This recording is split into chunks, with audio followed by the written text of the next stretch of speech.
A Real A Real Pain. Pain. Voilà, on commence par le plus petit des deux, sûrement parce que c'est celui dont on aura le moins de choses à dire. Est-ce que tu as envie de nous le briefer un petit peu, enfin nous le résumer? Oui, donc c'est le premier film de Jesse Eisenberg, Ah, je crois que son deuxième. Ton il me semble, deuxième, ouais, ok, mais d'accord. je me souviens Exactement. plus du titre Ok. du premier jeu. qu'il avait scénarisé aussi, le premier. Eh bien, je ne sais pas. C'est- Je vais chercher des infos. Donc, film qu'il a écrit et réalisé, ça s'appelle A Real Pain, ça commence dans un aéroport. Et donc, on a ces deux personnages que sont celui incarné par Jesse Eisenberg lui-même et son cousin, qui se retrouvent après beaucoup de temps, on l'apprend. Et on a du mal encore au début à vraiment percevoir la nature de leur relation passée, mais quand on les voit, ils sont à la fois contents de se retrouver, et en même temps on sent un peu une distance, une petite gêne. Et en fait, donc, ils prévoient de faire un voyage, un voyage en Pologne, parce que leur grand-mère juive est une survivante de la Shoah. Mhm. Et donc ils prévoient de participer à un tour, une sorte de tour organisé pour des personnes juives qui ont envie de renouer un peu avec leur héritage et qui ont pour la plupart des ancêtres victimes de la Shoah. Mhm. Et donc ils participent à ce tour et ça va leur permettre eux de renouer un petit peu, et on va petit à petit comprendre un peu de quoi s'agit leur relation. Voilà, je sais pas en dire beaucoup C'est tout plus, à fait ça. pour Donc, l'instant. après recherche, donc son premier film s'appelle When You Finish Saving the World, qu'il avait également écrit et réalisé, sorti en 2022. Voilà. Donc c'est il n'y a pas si longtemps.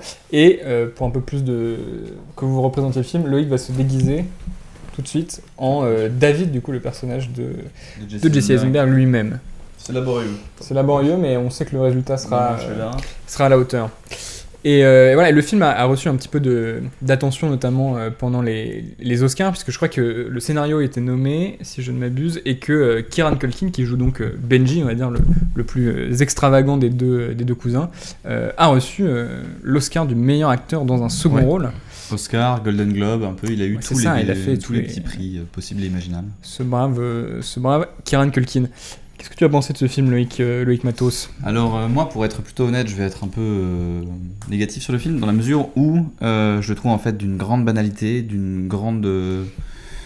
En fait, j'ai vraiment eu l'impression de regarder ce que j'avais, enfin en tout cas l'image que j'ai d'un film Netflix, c'est-à-dire un film très calibré, très standard, au scénario un peu simple, qui jamais ne devient ambigu, jamais ne pose des questions, essaye de dérouter, de troubler, tout est toujours très limpide, tout est toujours souligné par la présence d'une musique, par un plan.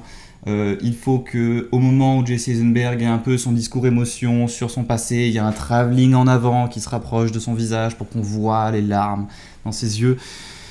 J'étais un peu curieux du film, néanmoins, pour Kieran Culkin, justement. Je me disais, tout le monde parle beaucoup de ce personnage, et très rapidement, en fait, on se rend compte que presque, j'ai l'impression qu'il a été récompensé seulement parce qu'il est remarquable, mais dans le sens on le remarque, où il est toujours très présent, très extravagant. Je trouve toujours dans le surjeu. J'y crois jamais à ce mec, je le vois en train de jouer, et je suis en fait toujours en train de me dire, Jesse Eisenberg joue clairement mieux que lui. Tout passe par des petits trucs de retenue, par des petits regards, par une sorte de mal-être du corps. Là où Kieran Culkin, je veux dire, c'est l'exubérance, il saute partout, il rigole, tout d'un coup, il marche moins. Enfin, je ne comprends pas l'intérêt de ce film, même si son projet pouvait être un peu intéressant, c'est-à-dire se poser la question de comment est-ce que maintenant, on va dire, un juif américain vit le poids de son histoire, de l'histoire de sa communauté, de son peuple, de sa famille. Et donc, peut-être que cette idée de trajet de vacances, vacancier, vraiment purement touristique, pouvait un peu souligner l'ambiguïté de ça, comme le faisait la fin de Zone of Interest, en revenant dans les camps de concentration actuellement, qui sont devenus des musées. Ouais. Mais en fait, la question de la muséisation, ou vraiment du passé historique, est très légère, très effleurée. Et notamment la scène dans les camps de concentration, que je trouve particulièrement mal filmée, où en tout cas, il n'arrive pas du tout à en saisir soit l'ampleur, soit la banalité. Parce qu'en même temps, il les filme comme presque de façon évidente, avec des plans larges, il faut saisir tout l'espace, la pièce de la chambre à gaz, elle est filmée un peu de façon dramatique, mais la musique par-dessus rend ça léger, et par-dessus, le guide touristique nous explique en live comment appréhender cet espace, les traces de zyklon sur les murs, ces trucs bleus, voilà qu'est-ce que c'est. Donc à aucun moment, le film ne s'exprime lui-même, enfin ne laisse les choses s'exprimer par elles-mêmes, quoi. Tu veux rebondir ou... Non, je suis assez d'accord, je trouve le film assez faible dans sa globalité, et puis dès le début en fait j'ai un peu remarqué l'accentuation des traits scénaristiques.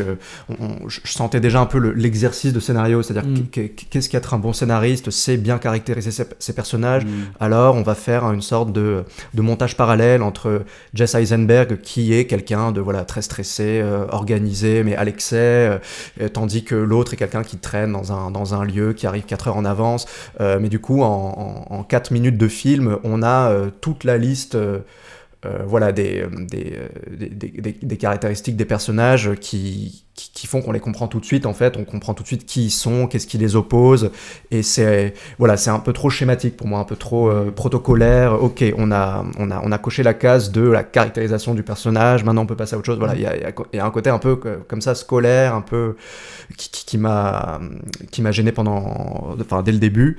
Je te rejoins aussi bien sûr sur le passage visite des camps, mais même au-delà des camps, il y a tout un côté un peu carte postale que je trouve très malaisant. On va passer devant chaque monument dans la ville, et à un moment, il y a carrément presque un montage un peu diaporama de plusieurs lieux, de plusieurs espaces. Et en fait, il n'y a pas vraiment de corrélation, j'ai pas vraiment trouvé de transition, de passerelle en fait, entre la relation des cousins, qui est quand même le cœur du film, et ce côté un peu mémoire quoi, de la Shoah. À la fois, je suis un peu obligé d'être d'accord avec vous, puisque effectivement, c'est aussi ce que je me suis dit, mais j'avoue que ce que j'aime le plus, je pense, dans le film, c'est... alors, effectivement, pour le dire très vite, mais je trouve qu'en termes de mise en scène, ça me semble... extrêmement pauvre, on va dire illustratif vraiment du début à la fin, quoi. Sauf les 2 seuls plans que j'aime bien, c'est le tout premier et le tout dernier, effectivement, qui sont un peu ceux que je sauverai, parce que déjà ils reviennent, et en plus comment ils sont construits. Effectivement. Et mais j'aimais bien en fait l'idée que il y a un petit peu plusieurs couches qui se jouent au niveau du scénario, qui est à la fois cette question, qu'est-ce que c'est aujourd'hui être un juif américain, et essayer de comment on vit par rapport à tout ce qui s'est passé, et qu'il y ait la relation entre eux qui arrive, on va dire, en plus, c'est-à-dire le fait que Jesse Eisenberg, à la fois il aime son cousin, mais en même temps on peut dire qu'il le jalouse parce qu'il a une sorte de bagou incroyable qui s'attire les faveurs de tout le monde. De l'autre côté, le cousin, lui, on sent que il a une relation un petit peu problématique à on va dire où en est sa vie en fait aujourd'hui. Il a pas vraiment de travail, il est un petit peu on va dire en flottement. Et j'aimais bien en fait cette idée qu'il y ait un peu plusieurs. On peut même d'ailleurs se demander à un moment, je me suis formulé que peut-être qu'il était bipolaire ou quelque chose comme ça, parce qu'il a cette espèce de saute d'humeur très violente. Oui, d'un jour à l'autre. Le jour A, il est très heureux, très content, et le jour B, tout d'un coup, il est un peu à la ramasse, il traîne plus avec le groupe. Exactement, et donc j'aimais bien en fait cette construction scénaristique où finalement, en fait pour le coup, je trouvais que ça a déjoué un petit peu la construction manichéenne. D'ailleurs, pour revenir sur ce que tu disais, entre le premier et le dernier plan, qui sont des 2 plans qui font écho l'un à l'autre, finalement on se demande un peu qu'est-ce qui a changé ou pas, et j'aimais bien que le film aille pas non plus vers un truc où en l'espace d'une semaine un peu tout se dénoue, etc. J'aimais bien l'idée que plutôt que de construire un truc un peu en béton armé où je sais pas, le conflit entre frères entre cousins se résout en même temps que le rapport à l'histoire, etc., qui est plutôt l'idée de un peu, c'est François Bégodeau qui disait ça des films de Michel Franco, en fait tous les personnages ont des traumatismes différents, et en fait c'est un peu mettre plein d'ingrédients pour que dans les scènes ils se produisent des trucs, quoi. Est-ce qu'il fait ça parce que il y a une question d'origine, parce que c'est sa relation avec le groupe, parce que c'est sa relation, etc. Donc j'aimais bien à la limite, on va dire, la complexité relative de l'intrigue, mais ce que je regrette, c'est que effectivement ça produit jamais de scène en fait, ou de plan où vraiment je trouve que il y a quelque chose tout simplement qui dépasse on va dire, le postulat scénaristique du film qui est créé. Et pour vous rejoindre aussi sur la question de la scène avec les camps de concentration, en fait j'ai l'impression que le film un peu se drape d'une forme de simplicité, de dire c'est une petite chronique de voyage, un côté... voilà, mais en fait finalement... un peu pas pour se dédouaner, mais pour se protéger du fait qu'il va quand même aborder des sujets extrêmement graves et tendus. Et typiquement la scène dans les camps, comme vous l'avez dit, enfin celle-là ou d'autres scènes où il passe à côté de monuments, etc. En fait, finalement, c'est emballé un petit peu en quelques plans, voilà, quelques vues qui succèdent, comme je sais pas, un touriste aurait pu prendre en photo. Il y a ces petites musiques, je crois que c'est du Chopin, mais en fait ça fait très... je sais pas comment dire, un peu habillage, illustration, un peu facile. Et en fait, j'ai l'impression que tous les thèmes un peu graves sont comme ça avalés par cette forme en fait du quotidien, de la petite chronique, etc. Et que je sais pas, il n'y a pas vraiment de... En fait, j'aurais bien aimé voir pour comparer All Joy de Kelly Reichardt, qui est en fait son seul film que j'ai pas vu, mais je crois que Eisenberg s'en revendique un petit peu, qui est aussi un film avec 2 personnages qui cheminent, etc. Et il y a des révélations sur leur vie. Mais là, je trouvais que finalement, à vouloir... je sais pas comment dire, mais contenir son film en une sorte de petit film, il se prive en fait de tout ce qui était passionnant à explorer, tout en, je sais pas, en jouant une forme un peu d'humilité, quoi, qui lui donne un cachet sympathique de dire, oh, on suit un petit voyage, c'est une semaine, voilà, il y a une espèce de cachet, mais du coup qui l'empêche, je trouve, de creuser vraiment. Mais là, de la façon dont tu en parles, on pourrait presque considérer le projet du film intéressant d'une démonstration de la banalité, d'une approche de la quotidiennisation de la Shoah, de l'histoire, des souffrances, des douleurs, de un peu toutes ces choses-là. Et on pourrait penser le titre de cette façon-là, c'est A Real Pain, c'est une douleur réelle, mais dont on ne parle plus, qui est standardisée.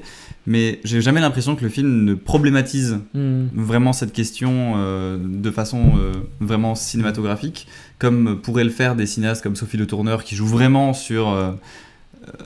tendre tout vers une banalisation ou une simplification vraiment du quotidien.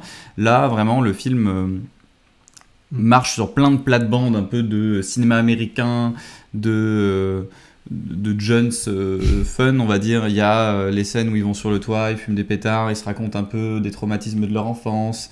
Il y a la scène où ils vont un peu se disputer à cause d'un sujet, puis ils vont se retrouver, ça va bien se passer. Enfin, jamais le film ne fait preuve d'une originalité banale, enfin d'une banalité originale. Bah surtout que dans les exemples que tu donnes, il y a cette idée que on va accorder en fait à des petites choses du quotidien une importance énorme, sauf que là dans ce film, il y a à la fois des choses relativement insignifiantes et des trucs extrêmement lourds quoi en fait, qui apparaissent comme ça. Mais en fait, au lieu, je sais pas, de jouer un contraste ou un truc, effectivement, on a l'impression que ça aplatit complètement tout ce qui s'unit. Alors qu'en plus, il y aurait pu avoir plein de trucs assez jolis, je sais pas, le truc avec les cailloux, etc. Je sais pas, il y a des petites idées en fait de scènes, etc. qui auraient pu être, je sais pas, prolongées, mais typiquement en gros, il pose un moment un caillou sur un lieu, pour les gens qui n'ont pas vu, mais sur un lieu un petit peu signifiant, un peu en hommage.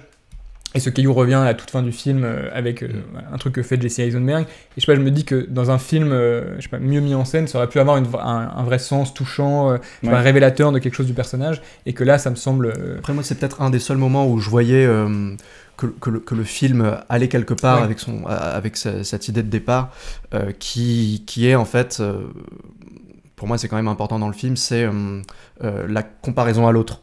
Oui, à la fois chez un cousin et l'autre, et d'ailleurs ça me fait penser au film Les Cousins de Claude Chabrol, qui parle en fait de deux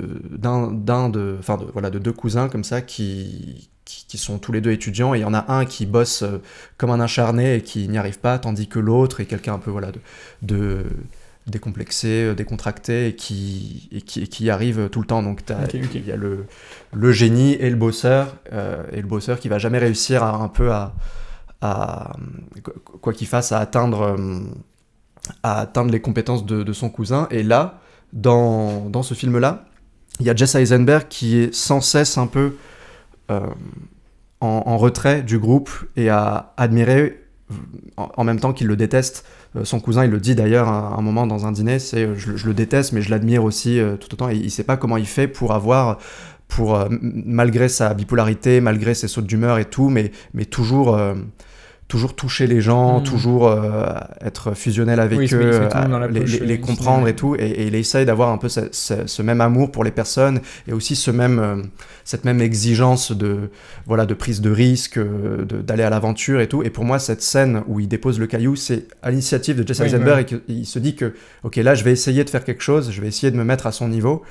Et sans trop en dévoiler, mais il y a des voisins juste à côté qui râlent parce que en fait ça salit un petit peu la tradition, on peut pas faire ça. Il y a une dame qui vit actuellement dans ce lieu, elle peut trébucher sur le caillou, et donc en fait voilà, c'est quelque chose qui est tout de suite freiné, c'est-à-dire son initiative, c'est un peu pour dire pour moi, et c'est pas pour tout de suite quoi. Il y a du chemin à faire avant d'arriver la légèreté de son cousin, mais à la fois cette liberté et ce goût pour la vie et les autres que lui n'a pas encore, parce que c'est quelqu'un de très cadré. C'est un peu l'opposé de son cousin, quoi. Très, voilà, il a une femme, un enfant, il travaille, il a une famille, il est toujours à l'heure tout le temps, il a 1000 choses à penser dans sa tête, alors que l'autre reste à attendre 5 heures dans un aéroport pour observer les gens. Et je trouvais que cette scène, sans avoir un élément conclusif qui aurait été mal joué, je pense, apporte un peu de symbolique par rapport à cette relation-là. Et j'ajoute, parce que tu en parles, mais je trouve que l'idée de l'aéroport est quand même une assez bonne idée de ce personnage, d'autant plus avec un peu l'effet d'écho entre le début et la fin, mais qui en fait passe son temps dans cette espèce de lieu de transition où il rencontre des gens, mais avec qui finalement il sait rien ne va se produire au-delà de liens superficiels, etc. Je trouvais que c'était une belle façon de caractériser ce personnage en fait. D'autant que le plan matériellement est assez chouette, en termes d'idée de mise en scène, c'est une sorte de, surtout à l'ouverture, un travelling latéral qui vient filmer les différentes rangées de sièges de gens qui attendent dans l'aéroport et passe Kieran Culkin, mais de façon... Comme si elle le remarquait pas. Voilà, comme si on le remarquait pas, comme s'il faisait partie des figurants, quoi. Et c'est seulement en revenant et en faisant un petit arc de cercle que la caméra va se déplacer, un peu se rapprocher, et là introduire Kieran Culkin, et donc vraiment en faire un parmi de nombreux passagers. Et le plan de fin est à peu près similaire dans la différence où il singularise dès le départ Kieran Culkin. Oui. Et d'ailleurs, la seule différence entre ces deux plans, c'est l'attitude du personnage. Quoi. On parle de quelqu'un qui est dans le premier plan, voilà, un peu observateur, un peu qui a l'air plus sûr de lui qu'à la fin, où il est complètement, tu vois, il se ronge un peu les ongles, il est là, il est beaucoup plus stressé, ce qui ne correspond pas du tout à l'image que s'en fait Jesse Eisenberg. C'est pour ça c'est là où les personnages, je trouve, sont pas aussi unidirectionnels qu'ils auraient pu l'être. Mais c'est plutôt intéressant ce que tu as dit sur Kelly Reichardt, parce que du coup, je me demande si, est-ce que filmé par une cinéaste un peu plus compétente, on aurait eu beaucoup plus de matière en fait à regarder, et peut-être c'est un scénario assez intéressant qui en effet a des thématiques plutôt justes, mais que le filmage banal empêche de vraiment rendre. Mais en plus, là où ça devient un peu intriqué, c'est que j'ai l'impression que le film est un peu touristique, mais en même temps il parle du fait que les personnages visitent ça comme si c'est le lieu de mémoire terrible, comme si c'était un petit peu des étapes obligées. Mais je trouve que, je sais pas, ça aurait été une vraie question de se dire comment je filme ces monuments qui sont visités par des gens qui ont un lien, mais en fait peut-être superficiel, etc. Enfin, ça ouvrait tout un tas de questions. C'est-à-dire que le film ne prend pas du tout la critique de la visite guidée que fait le personnage. Exactement.